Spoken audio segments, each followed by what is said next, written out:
Hey,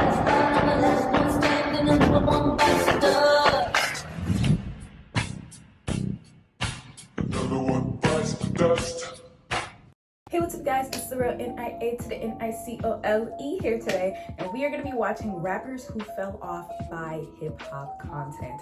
I know a lot of rappers who thought they was the shit when they had their little one-hit wonders and then started bragging about how much money they got and how they never gonna flop, and then bam, off the record, never heard from again. Oh, where's so-and-so? You don't know, because they flopped. But before we get into this video, make sure you guys like, comment, subscribe, and hit that notification bell so you know when I post new videos just like this. If there's any other videos you guys want to see me react to, just comment down below and I'll be sure to check in with them. Without further ado, let's get into this. Most rappers blow up and act like the fame will never go away. But just because you build an audience doesn't mean they'll stick around forever. And today, we're breaking down the most famous rappers who fumbled the bag and fell off. Fetty Wap popped off with the track Trap Queen back in 2014.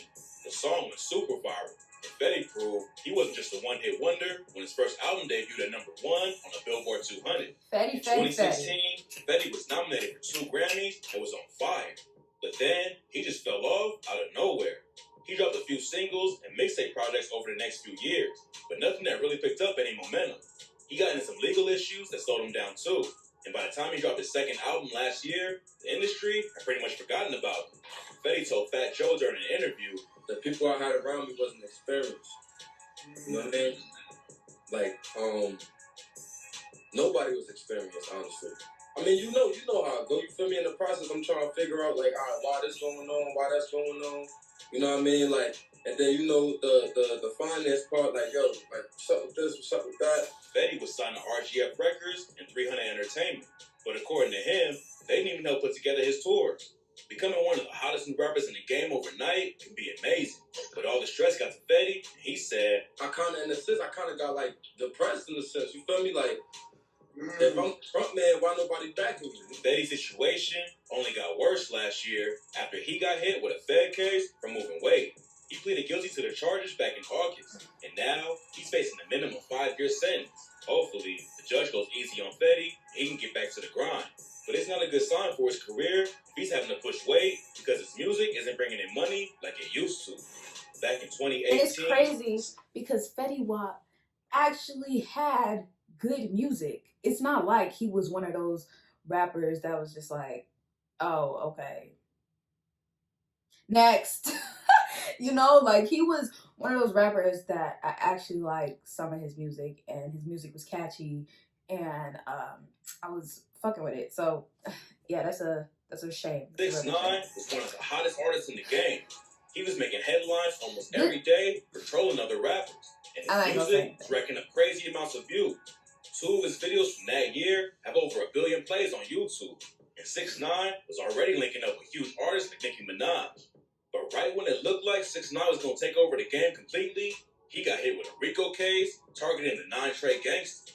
He was facing a 47-year sentence, but every hip-hop fan knows the story of how he flipped on his own crew and snitched on everyone. 6ix9ine got hit with a 2-year sentence, but the judge let him on house arrest early because of the pandemic. Was a rat. He got permission to shoot a video in his backyard, and in May 2020, he announced that he was coming back into the rap game.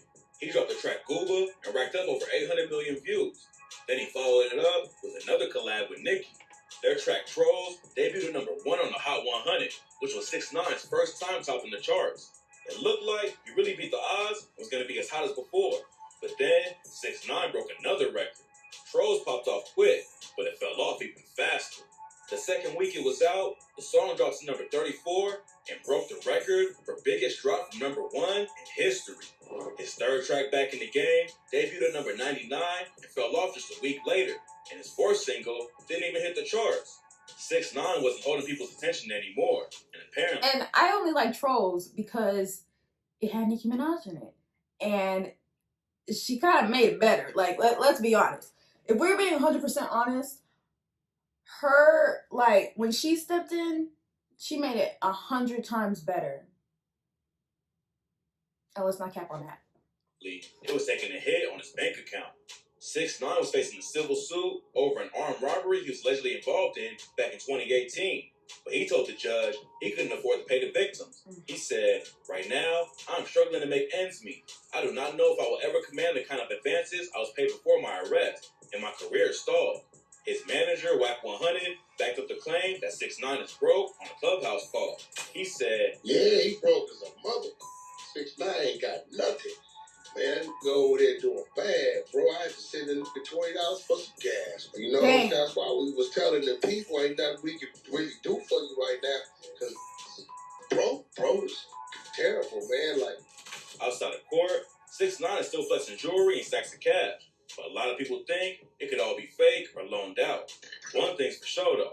His music isn't bringing in the racks like it used Yeah, to. he even said it was fake, Last didn't music he? video he He dropped was on like, YouTube that was not hasn't real. even hit 30 million views. That shit was 30 mil sounds like a lot, but for a dude who used to hit $1 billion, fake money. it's a sign he's falling off. Bobby Shmurda had one of the craziest come-ups in the rap game ever. But real, I'm gonna stop pausing it. I'm sorry, but real quick, if you gotta ask somebody for $20 for gas, my nigga, oh my god, bruh, that's gotta be bad. Like, that's terrible. He started rapping and remixing old tracks. He was around 10, but none of his early music picked up any attention. Then in 2014, he dropped the track Hot, and everything changed overnight. Hot became one of the most viral tracks of all time, and the music video racked up almost 1 billion plays on YouTube. Bobby signed a deal with Epic Records, and it looked like he was going to become the new face of Brooklyn hip-hop. But just a couple months after he blew up, Bobby and his GS9 crew were targeted in a police takedown.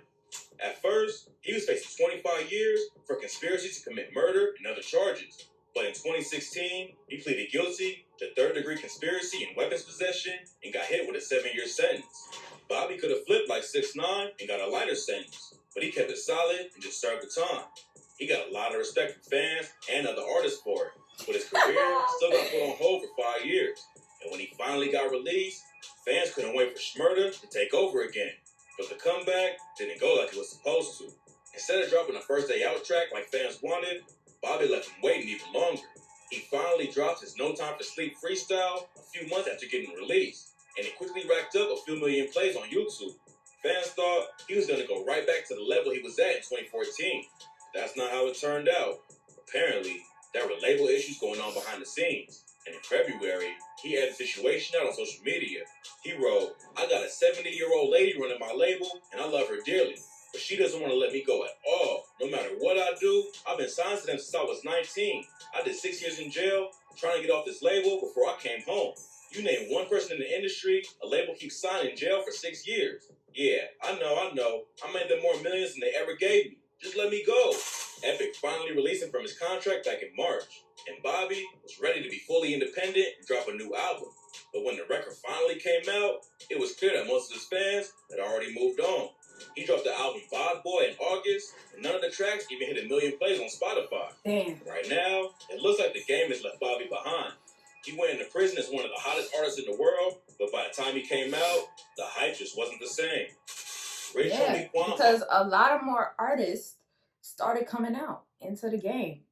I mean, like, you do got your supporters and everything, but, people, they ain't gonna wait for a long time for you. If you ain't coming out with nothing and you're taking a really long time to come out with stuff, they're just gonna be like, all right, he playing around. Next.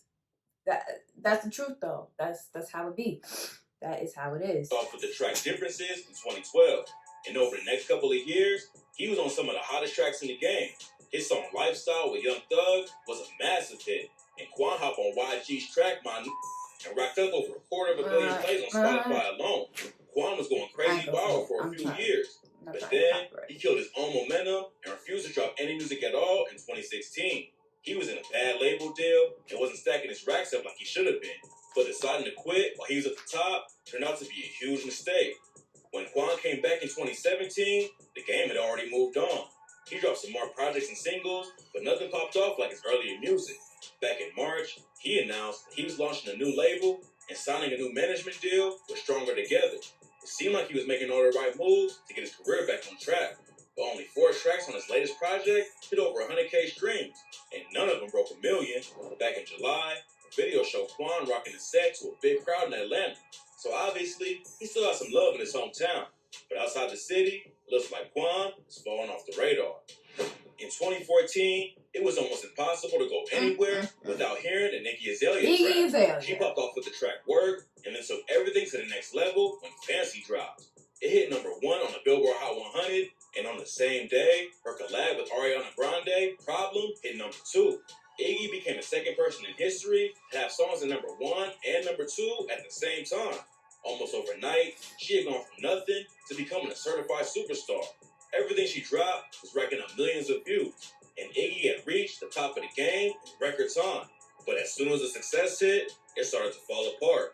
Iggy announced an arena tour, but then she pushed it back and eventually canceled it. She told her fans in 2015 that her second album was coming soon, but then she fumbled the bag again and waited 4 years to follow up her debut.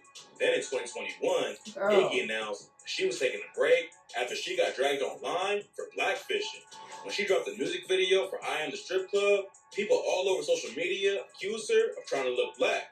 Iggy said it was all ridiculous and baseless, but then 2 weeks later, she decided to quit music. It didn't seem like the rap game paid any attention to the retirement news. But back in August, Iggy announced she's coming back. She tweeted, "A year ago, I was willing to walk away from music because I was tired of the negative energy it attracted. But what I've learned is that even when I'm minding my business, y'all gonna be negative and nosy. So if I can't have peace, neither can you. I'm coming back. Cry about it." If Iggy starts dropping hits again, she might be able to make a comeback. But her last album didn't even chart, and it looks like most of her fans have moved on to other artists. I was gonna say, ain't nobody gonna listen to this girl. Kept dropping music while she was popping off, then her career might be even bigger today than it was back then. She can't even. But instead, she can't even really rap like that. Like, not even like that. She can't even rap, bruh. She fumbled the bag and fell off completely. B.O.B. could have been one of the biggest artists of his generation. He popped off in the late 2000s, and in the early 2010s, he put out some of the most popular songs in the world. He had tracks like Nothing on You with Bruno Mars and Airplanes with Haley Williams. And it seemed like everyone in the industry wanted to work with him. But the good times didn't last for B.O.B. Within a couple of years, he went from collabing with the biggest artists in the world to sending diss tracks to scientists. Instead of just riding a wave and having a successful career, B.O.B. took a hard turn to conspiracy theories and ended up pushing his fans away. In 2016, Neil deGrasse Tyson checked B.O.B. on Twitter for spreading lies about the Earth being flat. Unfortunately, a lot of celebs get wrapped up in wild conspiracy theories, but nobody was expecting what B.O.B. did next. He dropped a diss track at Tyson called Flatline and took the craziness to a new level. On Flatline, B.O.B. talks about the Earth being flat, but then he kicks it up a notch by rapping about lizard people, cults, and how the Holocaust isn't real. After fans realized B.O.B. had fallen off the deep end, most of them moved on. Plus, the music wasn't hitting like it used to, so it was easy for the industry to forget about it. B.O.B. is still dropping independent albums, but a lot of his tracks aren't even hitting the 100K streams. It's the fact that they had an argument about whether the Earth was flat or not. He still has a few fans out there, but it looks like most of them are wearing tinfoil hats instead of headphones. Alright, y'all, so that was that video right there. People like Tekashi and Iggy Azalea, no. You gotta go. I heard, Tory Lanez was supposed to be doing her next album, producing it or some shit. Okay. I'm not even finna get into that. I will not be listening to that. So, yeah. But you guys, that is the end of this video. Make sure to like, comment, subscribe, hit that notification bell so you know when I post my videos just like this. Let me know what your thoughts are on this video because, yeah, a lot of these rappers did fall off. Did they deserve it? Okay, did some of them deserve it? No. But most of them, yeah. I will see you guys in the next one. Bye.